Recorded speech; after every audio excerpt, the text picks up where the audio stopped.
안녕하십니까. 안보 관련 주요 이슈를 분석해서 전해드리고 있는 안보 채널입니다. 미국의 군사력 평가 기관인 글로벌 화이어 파워 보고서에서 우리 대한민국의 군사력 순위를 작년과 동일하게 6위로 평가했습니다. 반면 북한의 군사력은 지난해 25위에서 28위로 하락했다고 발표했습니다. 평소 우리가 알고 있는 남북의 군사력과 크게 다르게 평가했는데 왜 이런 분석이 나왔는지 알아보겠습니다. 글로벌 화이어 파워의 군사력 평가 요소는 인구, 병력과 장비, 무기 등 군의 규모를 비롯해 전쟁 지속력, 국토 면적, 수로 길이 등 48개 항목을 종합해서 평가하고 있습니다. 평가 요소에 많은 국가에서 최대의 위협으로 평가는 북한이 개발하고 있는 핵무기 능력과 각종 비대칭 위협을 제외하고 있기 때문에 이런 결과가 나온 것입니다.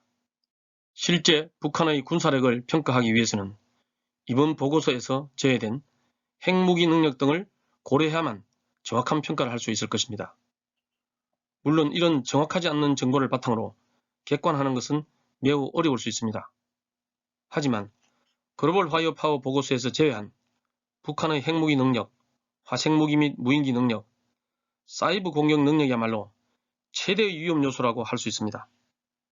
우리는 핵무기 위력에 대해 단순히 히로시마 원자탄의 몇 배라는 식으로만 알고 있습니다. 우리가 가지고 있는 무기 체계와 비교해서 알아보면 핵탄두 10KT의 위력은 TNT 10,000톤의 위력입니다. 우리가 전 세계에 자랑하고 있는 K9 자주포 한 발에 있는 TNT는 많아야 10kg 정도입니다. 10KT의 위력은 K9 자주포로 100만 발을 동시에 사격해야 한다는 겁니다. 현재 우리가 가지고 있는 화포는 합쳐봐야 5,000여 밖에 되지 않습니다. 핵탄두 10KT의 위력은 우리가 가진 모든 화포의 200배를 동시에 사격해야만 발휘할 수 있는 위력입니다. 북한은 핵실험을 통해 10KT가 아니라 100KT 이상을 개발한 것으로 알려져 있습니다. 그리고 이런 핵탄두도 수십 개를 보유한 것으로 추정됩니다. 핵무기 하나로 우리가 보유한 모든 군사력을 대체할 수 있다는 겁니다. 북한은 최대 5,000톤의 화학무기와 수십 종의 생물무기를 보유한 것으로 알려져 있습니다. 화생무기가 실제 전쟁에서 사용된다면 어느 정도의 피해를 줄지는 정확하게 평가하지는 못했습니다. 하지만 북한이 보유하고 있는 화생무기는 핵무기만큼 우리에게 피해를 줄 것이라는 점은 명확합니다.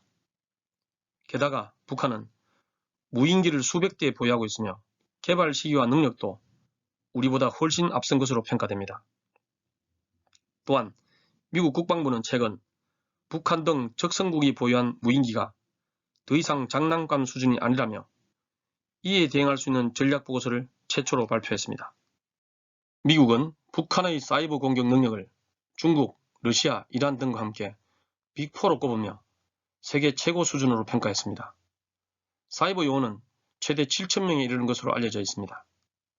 이런 능력을 활용해 최근에도 가상화폐 탈취, 코로나19 백신과 치료제 등에 대한 해킹을 지속하고 있는 것으로 평가하고 있습니다.